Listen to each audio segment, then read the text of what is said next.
Imagine a group of men coming together at a single conference, and they walk out and decide over the fate of an entire continent and 1 billion people for generations to come. That's what happened in Berlin in 1885, where European leaders met and Africa's modern state borders were carved. And who was missing? A single African leader. The decisions made in Berlin at that time not only reshaped Africa, but laid the foundation for many of the conflicts, inequalities, and challenges the continent faces even today. In this video, we'll explore why this meeting happened, who attended, what they decided, and how it continues to affect Africa today.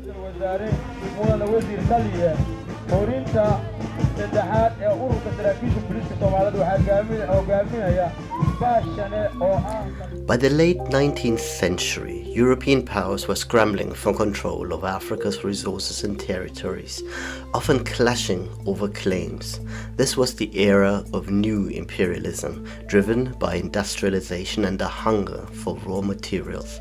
Belgian King Leopold Congo Free State was a major trigger for the conference, as he sought to secure international recognition for his personal colony.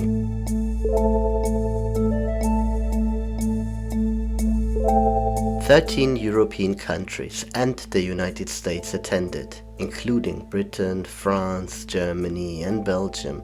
Notably, not a single African representative was invited. Commerce, Christianity, civilization were some of the goals, as well as to prevent European powers from fighting over resources, trade routes, and territory, and a means to recognize each other's claims. They acted according to the principle of effective occupation, which means that a country could claim a territory if it could prove control and administration over it. At the time, roughly 10% of Africa, mainly along the coastlines, were under European control. But by 1914, just 3 decades later, over 90% of Africa was under European control, with arbitrary borders drawn that ignored ethnic, linguistic, and cultural boundaries.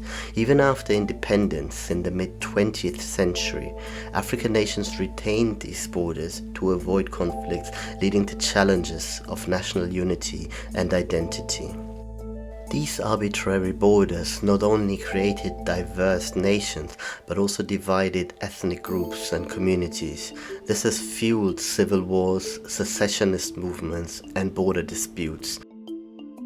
Colonial power built economies focused on resource extraction, leaving many nations dependent on exports of raw materials.